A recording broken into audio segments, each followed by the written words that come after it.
guys moving with their weapons in front, moving down the road towards us now.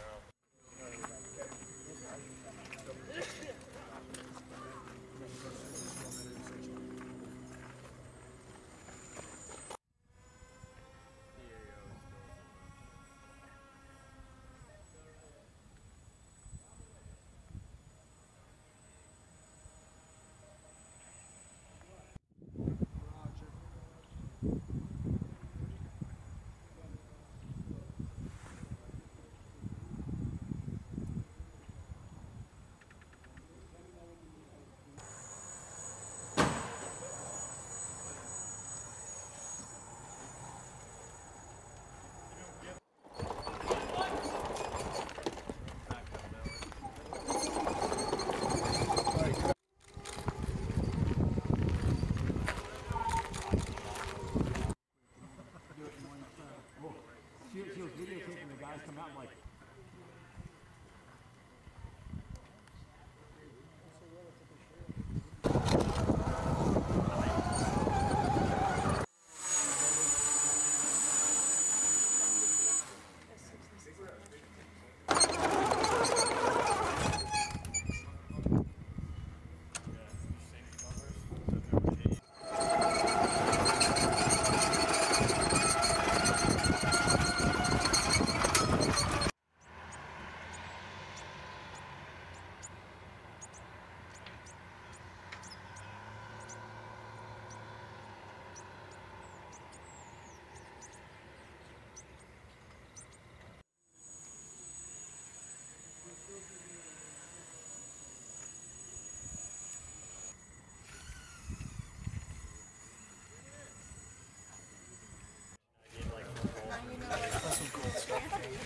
Yeah, I've got just a few.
Should be good right now. We just charged the battery back up. So it's saying he doesn't have the video.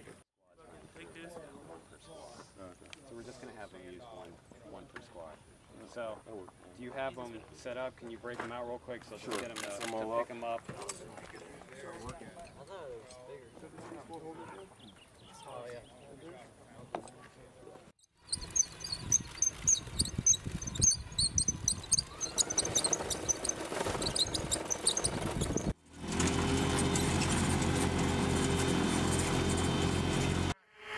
Weapon station, you want this power on the whole time. If not, you want to turn it off because she'll draw power on that. So if I go look at your state of charge again, right here. I don't want to get up there, so this is 45 cool. is pretty hot. That's pretty hot. So you gotta start lifting these up. Yeah, the batteries will get hot. Into the the 50s, then you got to start thinking about when.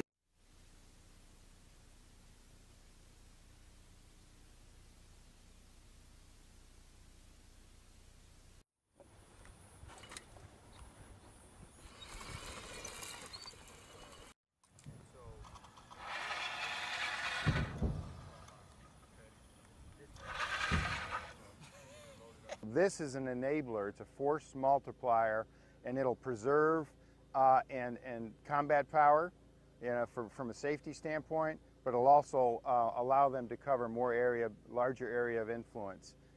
It'll let the current force do more, cover more area. Lightening the load, they can offload it on here, they can get the objective, they're not tired, they could have more ammo, they can fight for 72 hours with this. They could load this up and then fight for 72 hours without resupply. So it allows, I think it's going to enable them to complete their mission that they're going to be given for this expeditionary, like the company landing teams. It's going to help make that possible because they're limited in the airlift that they can put in, but they still have to fight, they have to have their gear.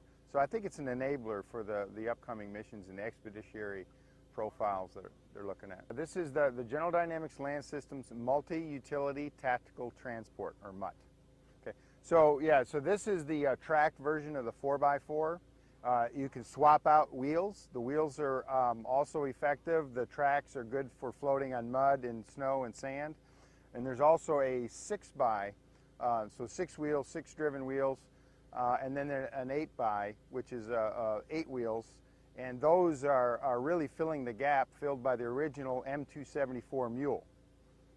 The purpose of it is to help dismounted warfighters by carrying load, letting them offload equipment or carrying large, more capable weapons like this where it would take 5 people, 1 person can get a 50 cal downrange. So the idea is to provide, lighten the load, and then expeditionary power. People are always running out of power in the field.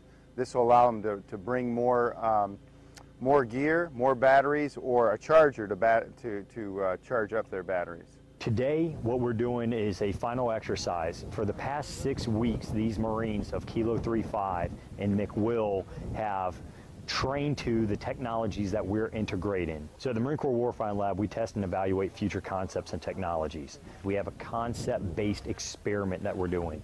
We have over 40 technologies here with the CLT Kilo 35. Some of them range from 5 unmanned ground vehicles to 5 unmanned aerial systems. We're looking at technology that reduces logistics, which we have termed logistics demand reduction. Now we have unmanned ground vehicles which can actually carry 240s and 50 caliber weapon systems, and it can be right next to a foot mobile company. So now we're bringing weapon systems that are not normally foot mobile to the company itself. We have 5 unmanned aerial systems that we're going to be playing with. One of them is the Black Hornet. It's about 4 inches long. It is brought down to the squad level. This thing cannot be heard after it goes above 30 feet. So you basically can peek around the corner without the enemy knowing, and you can see what is around the next corner for that squad leader to know. The small quadcopter that had been flying around is called the Instant Eye.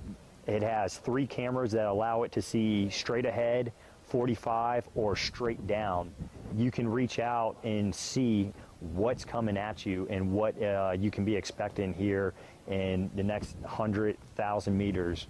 The 40 technologies that we're experimenting with will make the Marine Corps more efficient, more lethal, and more survivable. So ultimately what we want is the first person or first thing in the door is a robot to get SA into what's around the next corner.